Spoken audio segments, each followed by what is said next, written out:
जयकारा बोलो माता रानी का। जगत माई महामाई माँ भद्रकाली की जय बोलो। माता रानी के सांचे दरबार की जय बोलो। तो मिथुन राशि वालों, आप सभी का स्वागत है मिथुन राशि भिंड यूट्यूब चैनल में। बंधुओं, भूत प्रेत, तांत्रिक क्रिया या फिर नजर हो या कोई टोना टोटका, हर एक चीज से आपको मुक्ति दिलाएगा यह एक महाशक्तिशाली शाकिनी रक्षा कवच। जी हाँ बंधुओं, हो सकता है कि आपने इस रक्षा कवच के बारे में पहले कभी सुना ही ना हो, परंतु हम आपको बता दें कि यह जो शाकिनी रक्षा कवच है यह इतना अधिक शक्तिशाली है कि इसे दुनिया के सबसे शक्तिशाली रक्षा कवच में शामिल किया जाता है। कई पुराणों में इस रक्षा कवच के विषय में अलग अलग व्याख्यान देखने को मिलते हैं। शिव पुराण में भी इसके विषय में बताया गया है, साथ ही साथ देवी भागवत और लिंग पुराण में भी इसका आंशिक वर्णन देखने को मिलता है। बंधुओं, हम आपको आज एक ऐसी गुप्त महाविद्या, महाशक्तिशाली ज्ञान देने जा रहे हैं जिसे किसी को देने के लिए लोग हजारों रुपए का चार्ज लगाते हैं, लेकिन हम आपको यह बिल्कुल मुफ्त माता रानी की सेवा में समर्पित करने जा रहे हैं। अब हम आपको बता दें कि आपके जीवन में जितने भी कष्ट हैं, चाहे वह पैसे रुपए की समस्या हो या फिर काम धंधा व्यापार सही नहीं चलता हो, कर्जे में आप डूबते जा रहे हो या फिर आपको ऐसा लगता हो जैसे कि आपके सारे जीवन की खुशियों को बांध दिया गया है, आपके ऊपर किसी प्रकार का तंत्र मंत्र टोटका हो चुका है, तो ऐसी किसी भी समस्या का कारण कहीं ना कहीं किसी न किसी प्रकार की नकारात्मक ऊर्जा होती ही है। अब यह नकारात्मक ऊर्जा आपको कई तरह से पीड़ित कर सकती है। आपके जीवन में जिस भी भाग में कमजोरी होगी उसी भाग पर यह नकारात्मक ऊर्जा हमला करेगी और आपको पूरी तरह से बर्बाद कर देगी।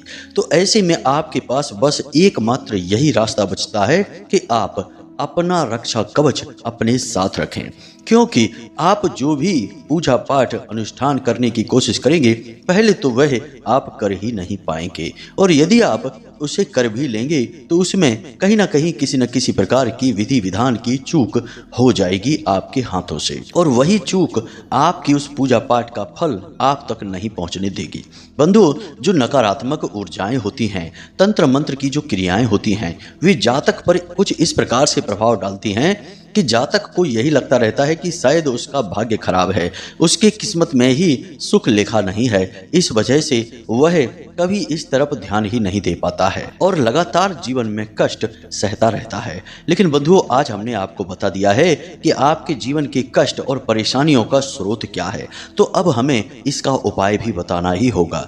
तो आज हम इस रक्षा कवच के विषय में आपको संपूर्ण ज्ञान पूरे विस्तार के साथ देंगे। साथ ही साथ हम आपको यह भी बताएंगे कि आज इस समय पर आपको इस रक्षा कवच को अपने लिए निर्माण करना और इसे प्रयोग करना क्यों आवश्यक है, क्योंकि बंधुओं, समय और काल की अलग अलग मांग होती है। हमने अपने पिछले कार्यक्रम में भी आपको बताया था कि यह जो समय और काल चल रहा है, इस समय में ग्रहों की दशा कुछ इस प्रकार से है कि नकारात्मक ऊर्जाएं, भूत प्रेत की ऊर्जाएं बहुत अधिक शक्तिशाली हो चुकी हैं और वे सबसे पहले आपके जीवन पर प्रभाव डालेंगी, क्योंकि आप बहुत ही सीधे और सज्जन प्रवृत्ति के इंसान हैं, और ऐसी नकारात्मक ऊर्जाएं सीधे साधे साफ हृदय के सज्जन इंसानों को ही अपना पहला शिकार बनाती हैं, क्योंकि इनके ऊपर कब्जा कर पाना, इनकी सोच को प्रभावित कर देना बहुत आसान होता है। ये कभी प्रतिरोध नहीं करते हैं, बहुत ही सरल स्वभाव के होते हैं।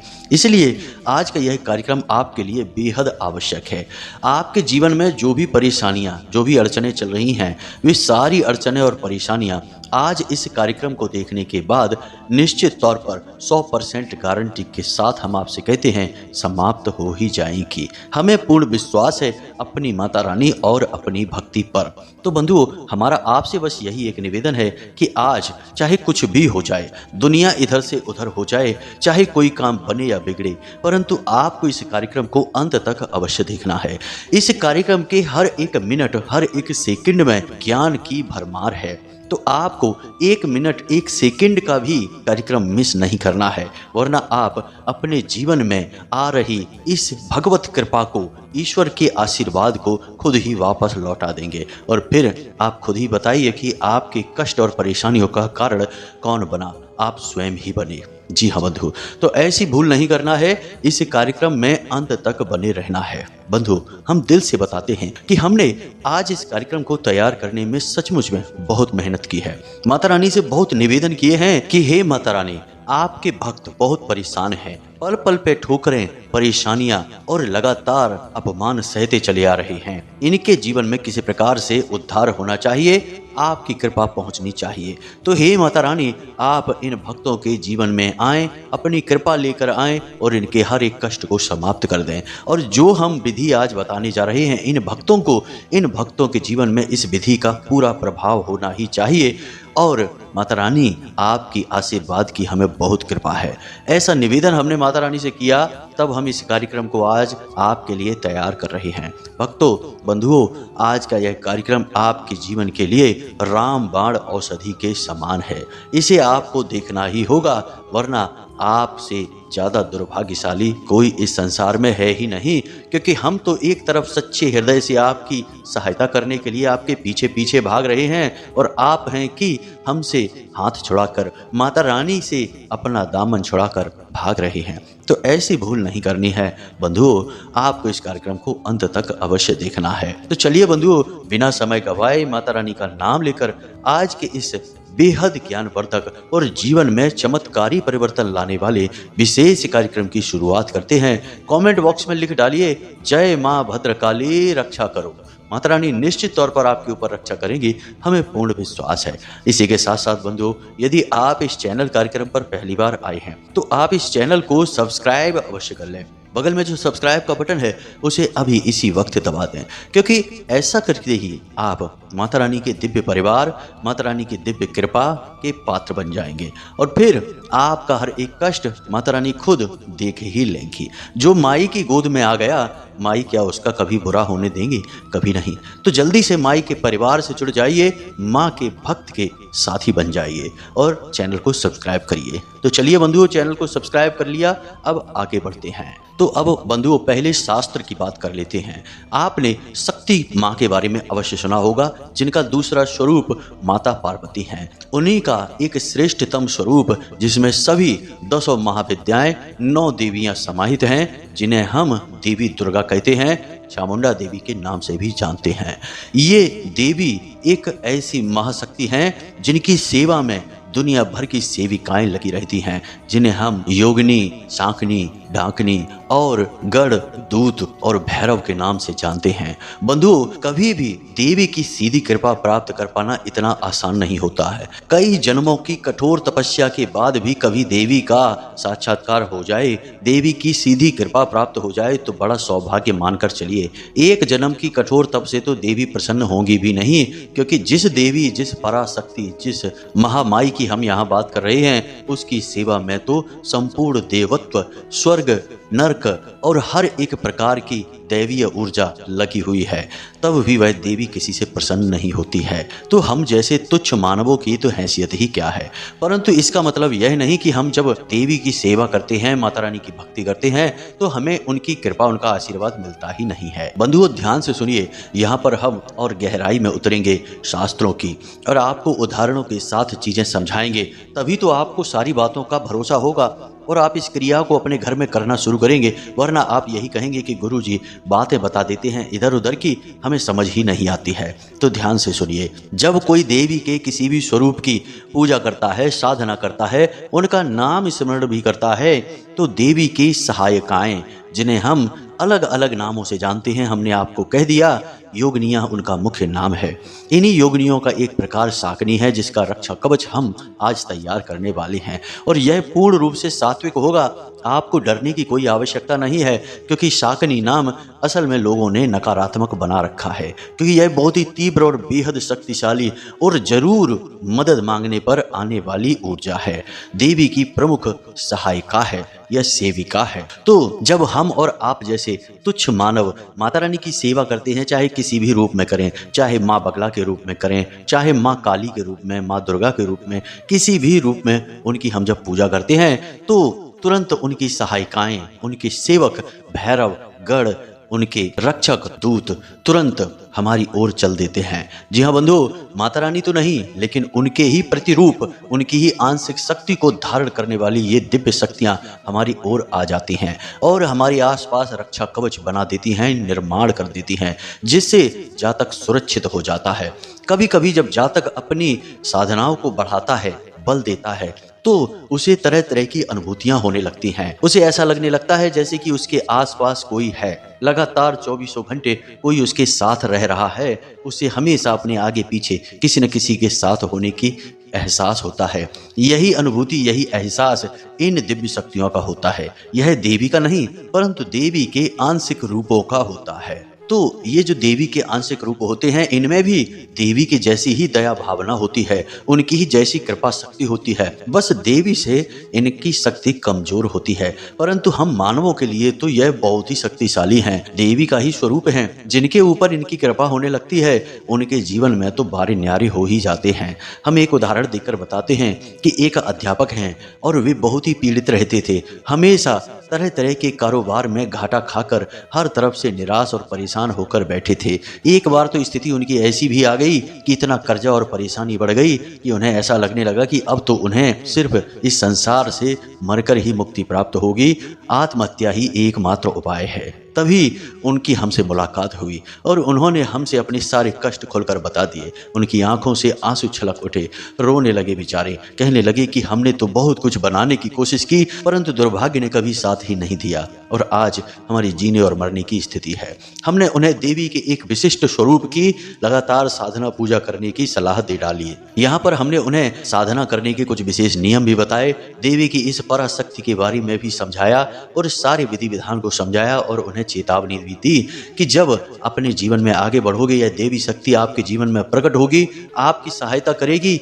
हर तरफ से आपको खुशियां ही खुशियां देगी। तो कहीं मार्ग से मत भटक जाना, वरना आपकी मृत्यु निश्चित है। आपको मृत्यु तुल्य कष्ट प्राप्त होगी, क्योंकि अब जो आपके भाग्य का था वह तो आपने देख लिया, लेकिन अब जो आप साधना करके प्राप्त करेंगे वह यह देवी आपको देगी। तो इस देवी की दी गई मदद, या यूं कहें कि इसके आशीर्वाद का सम्मान करना, हमेशा सत्य और अहिंसा के मार्ग पर ही चलना, किसी को पीड़ा कष्ट मत पहुंचाना। उन्होंने भी हमें इस बात की रजामंदी दी और इस साधना को करना शुरू कर दिया। बंधुओं, साधना तो उनकी केवल 41 दिन की थी। साधना समाप्त भी हो गई, कुछ भी नहीं हुआ, लेकिन फिर अचानक से उनका बुद्धि परिवर्तन होने लगा। उन्होंने एक छोटा सा कार्य शुरू किया।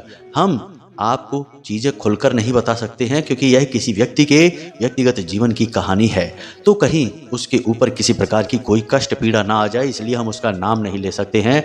बस हम आपको बता रहे हैं, आप समझिए।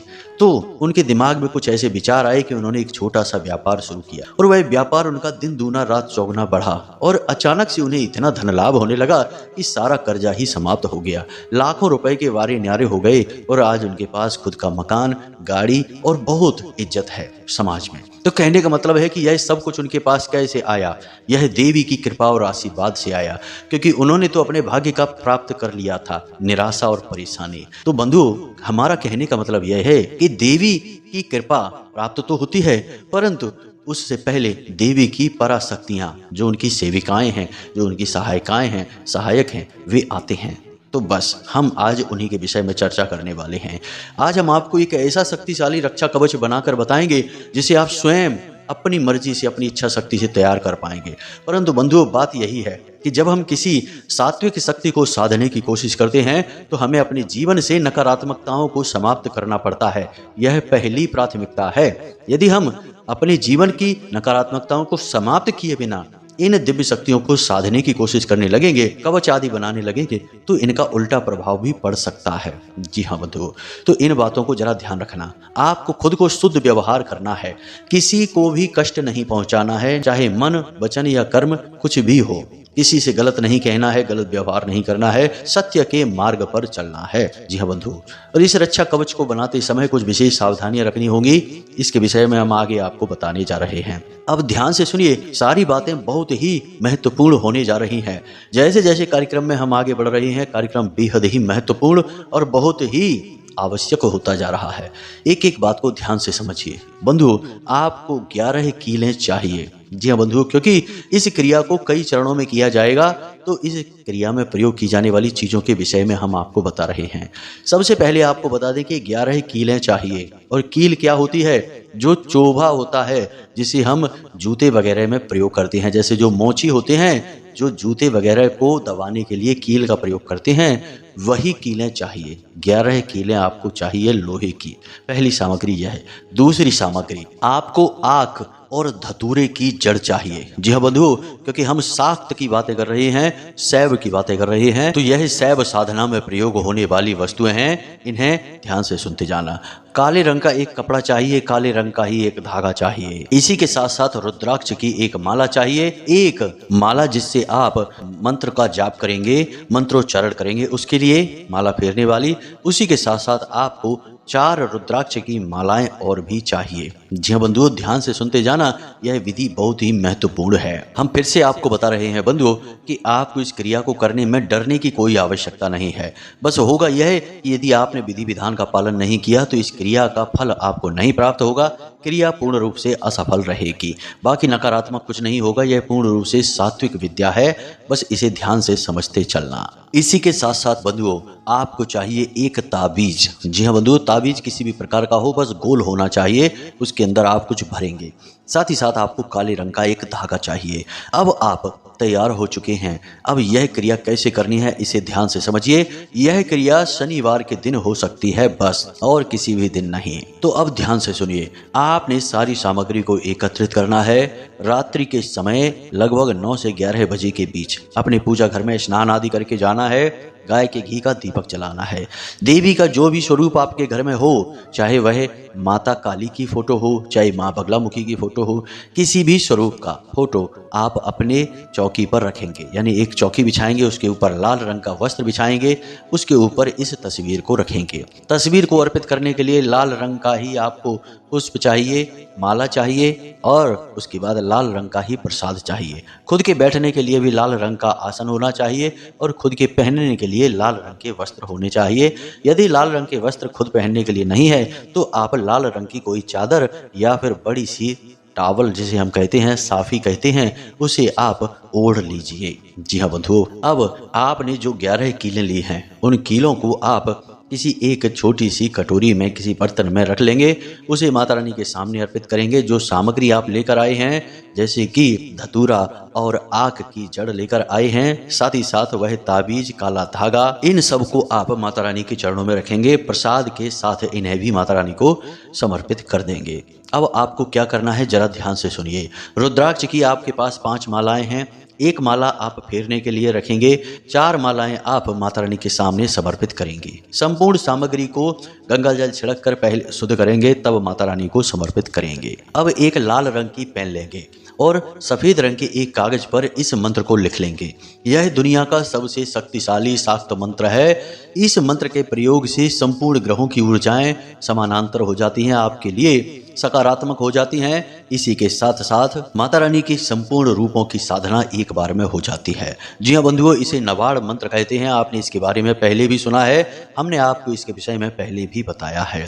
तो आपको इस मंत्र को कम से कम 3 बार इस कागज पर लिखना है। बेहद छोटी राइटिंग में लिखेंगे, फिर इस कागज को फोल्ड करके हम उस ताबीज में भरेंगे। तो बंधुओं ध्यान से सुनना है।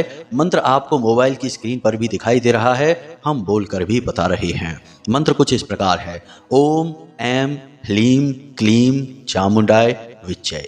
ओम ऐं ह्लीं क्लीं चामुंडाय विच्चय। तो यह मंत्र है। इस मंत्र को आपको याद कर लेना है, इसी मंत्र को आपको लिखना है। अब माता रानी के सामने आपने धूप दीप नैवेद्य आदि समर्पित किए हैं। अब हाथ जोड़कर माता रानी से कृपा की, उनके आशीर्वाद की प्रार्थना करिए। माता रानी से कहिए कि हे माते, हम आपकी शरण में हैं, आपकी कृपा आशीर्वाद चाहते हैं। हमारे जीवन में बहुत कष्ट हैं, हम बहुत परेशान चल रहे हैं, और आप यह सब देख रही हैं। हम अब आपकी शरण में हैं और हम चाहते हैं कि आप हमारी मदद करें, हमारे कष्टों से हमें मुक्ति दिलाएं। जी हाँ बंधु, इस प्रकार माता रानी से निवेदन करिए। फिर रुद्राक्ष की माला उठाइए और उस माला से कम 3 माला इस मंत्र का जाप करना है। वैसे तो 9 माला जाप करना चाहिए, परंतु समय अभाव हो तो 3 माला कर लीजिए। अगर 9 माला जाप करेंगे तो इसका बहुत अच्छा फल है, सर्वोत्तम फल प्राप्त होता है। जी हाँ बंधु, खैर, जब आपने इसका 3 या 9 माला जाप कर लिया, उसके बाद जो कागज पर आपने मंत्र लिखा है उसे फोल्ड करिए और उस कागज को उस ताबीज में भर दीजिए। उसी के साथ साथ जो आपने धूप जलाई थी उसकी थोड़ी सी भभूति है उसे भी उस ताबीज में भर दीजिए और उस ताबीज को बंद कर दीजिए।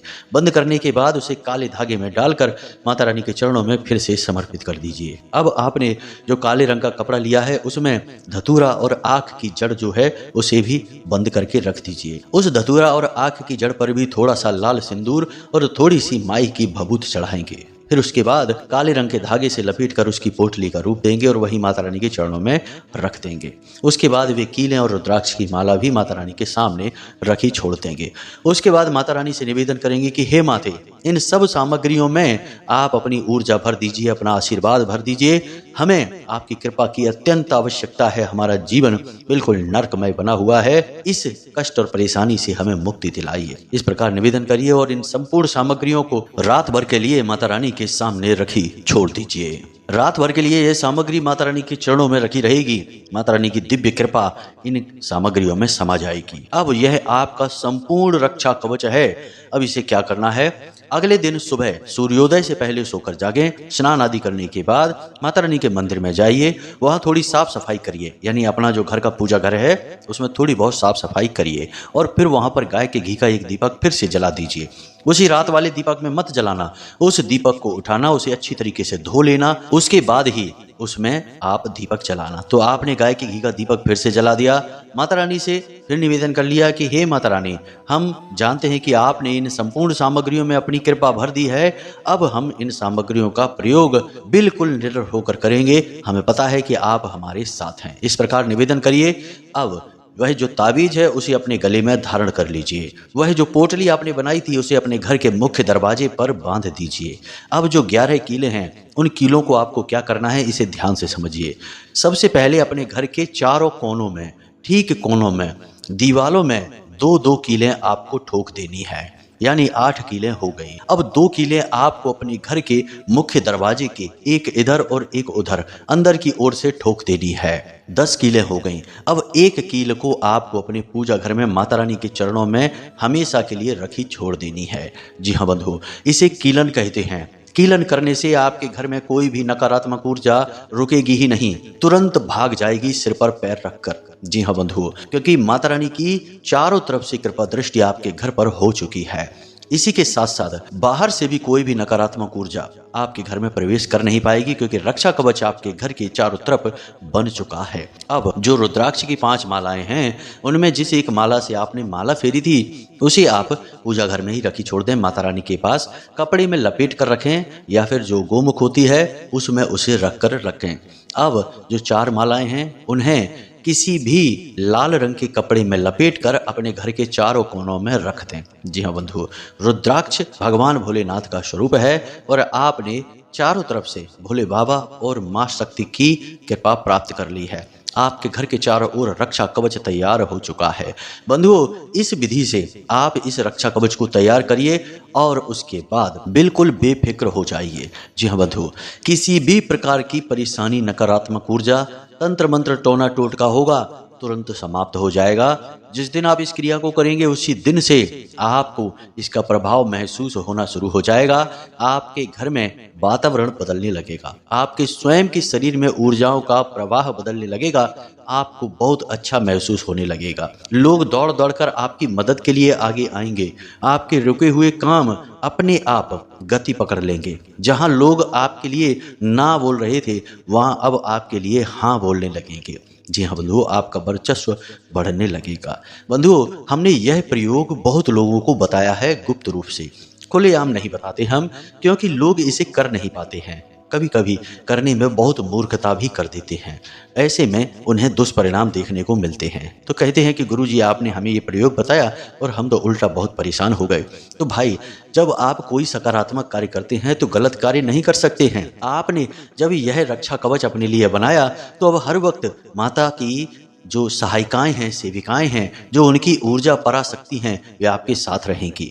तो अब ऐसे में आप शराब नहीं पी सकते, जुआ नहीं खेल सकते, मांसाहार नहीं कर सकते हैं, गलत भोजन और गलत वातावरण नहीं कर सकते हैं, किसी की चुगलियां नहीं कर सकते, गलत कार्य नहीं कर सकते, किसी का हक मार कर नहीं खा सकते हैं। मतलब कहने का यह है कि अब आपको बहुत ही सात्विक और साधारण बनकर रहना है। गलत तरीके से कोई भी कार्य करेंगे तो उसकी तुरंत सजा मिल जाएगी, क्योंकि अब आपका जीवन देवी के संरक्षण में है। और देवी कौन है? देवी सात्विक सकारात्मक ऊर्जा है, कोई भी गलत कार्य नहीं बर्दाश्त करेंगी। यह बात आप खुद ही समझते हैं। तो चलिए बंधुओं, आज के इस कार्यक्रम में बस इतना ही ज्ञान देंगे। कल फिर से हाजिर होंगे कोई विशेष महान ज्ञान को लेकर। तब तक के लिए कार्यक्रम से विदा चाहेंगे। हमेशा हंसते रहिए, मुस्कुराते रहिए, सकारात्मक रहिए, माता रानी में अपनी आस्था और विश्वास बनाकर रखिए। हमेशा प्रेम से बोलिए, जय माई की, जय माँ भद्रकाली। माता रानी आपका कल्याण करेंगी। धन्यवाद।